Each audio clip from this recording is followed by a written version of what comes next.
हाय, मैं हूं प्रगति और आप देख रहे हैं गुड रिटर्न्स। हफ्ते के आखिरी कारोबारी दिन जियो फाइनेंशियल सर्विसेज का शेयर 6 महीने का हाई टच करते हुए इंट्राडे में 5% हाई तक पहुंचा। शेयर में तेजी मार्केट रेगुलेटर सेबी की ओर से जियो ब्लैक रॉक को ब्रोकरेज और क्लियरिंग मेंबर लाइसेंस देने की खबर के पब्लिक होने के कारण आई।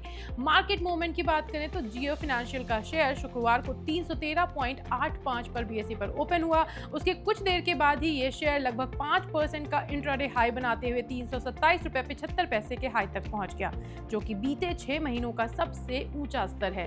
जबकि गुरुवार को ये शेयर 312.40 पर बंद हुआ था। एनएसई और बीएसई दोनों प्लेटफॉर्म्स पर इस शेयर के लगभग 3.1 करोड़ से ज्यादा शेयरों की ट्रेडिंग हुई। इसका मतलब है कि न सिर्फ रिटेल इन्वेस्टर्स बल्कि बड़े बड़े इंस्टीट्यूशनल इन्वेस्टर्स भी इसमें दिलचस्पी ले रहे हैं। और जब वॉल्यूम इस लेवल तक पहुंचता है तो मतलब साफ होता है कि कुछ बहुत बड़ा हुआ है। चलिए पूरी खबर आपको बताते हैं। Jio BlackRock mutual fund को सेबी ने Jio BlackRock broking private limited का लाइसेंस दे दिया है। इसका सीधा सा मतलब है कि अब ये कंपनी स्टॉक ब्रोकर की तरह काम कर सकती है। Jio BlackRock broking private limited Jio BlackRock investment advisers private limited की सब्सिडरी कंपनी होगी। हाल ही में जियो फाइनेंशियल और ब्लैक रॉक ने 50-50 ज्वाइंट वेंचर में Jio BlackRock mutual fund का ऐलान किया था। कंपनी का कहना है कि वो इंडिया में डिजिटल, सस्ता और technology based investment platform provide कराना चाहते हैं। अब सवाल ये उठता है कि जियो फाइनेंशियल सर्विसेज को लेकर किस तरह की स्ट्रेटेजी बनाएं। क्या इसमें अभी भी खरीदारी का मौका है? जानने के लिए हमने बात की मेहता इक्विटीज के प्रशांत तापसे से। चलिए सुनाते हैं आपको उन्होंने क्या कहा। आज जियो फाइनेंशियल सर्विसेज बहुत एक्शन में है। उसका रीजन यही है कि सभी ने उनको ब्रोकिंग लाइसेंस का एक परमिशन भी दे दिया है और आगे जाके मुझे लगता है कि बहुत सारे उनके जो डाइवर्सिफाइड फाइनेंशियल इकोसिस्टम में जो लेंडिंग बिजनेस है, पेमेंट बैंक है, इंश्योरेंस का जो उन्होंने लाइसेंस लिया हुआ है, ब्रोकिंग सर्विस का उनको आज मिल चुका है, म्यूचुअल फंड के भी उन्होंने ब्लैक रॉक के साथ उन्होंने टाई अप किया हुआ है। मुझे लगता है कि अगले 3 से 6 महीने के अंदर ये सब बिजनेसेस अपने आप में एक बड़ा रेवेन्यू जनरेटिंग बिजनेस सेगमेंट्स बन जाएंगे और जो भी इन्वेस्टर्स आज की तारीख में लिए हुए हैं मुझे लगता है कि अगले 1 या 2 साल के लिए उसको होल्डिंग रखना चाहिए with minimum target of at least 400-410 from the current levels. अगर 2 साल के ऊपर किसी को अगर होल्ड रखना है तो मेरा एक अजम्पशन है कि वहां पे 500 रुपए के आसपास ये शेयर्स टारगेट आ जाना चाहिए।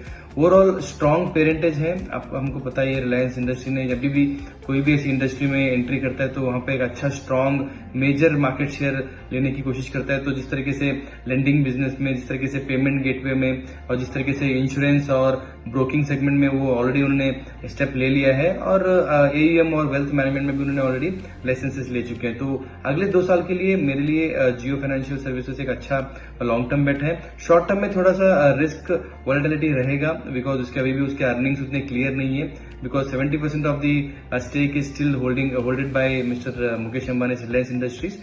बट किसी को अगर हेवरी डिप पे खरीदना है तो एक अच्छा स्ट्रेटेजी रहेगा। बट आगे जाके मुझे 2 साल के व्यू के सबसे 500 का टारगेट अच्छी तरह से दिख रहा है। अब बात करें इस जॉइंट वेंचर की ताकत की तो जियो और ब्लैक रॉक दोनों ही अपने अपने फील्ड के महारथी हैं। जियो जहां इंडियन मार्केट और डिजिटल टेक्नोलॉजी का बेताज बादशाह है, वहीं ब्लैक रॉक दुनिया भर में इन्वेस्टमेंट की दुनिया का सबसे बड़ा नाम है। इन दोनों की साझेदारी से जो प्लेटफॉर्म बन रहा है वो सिर्फ ब्रोकिंग तक सीमित नहीं रहेगा।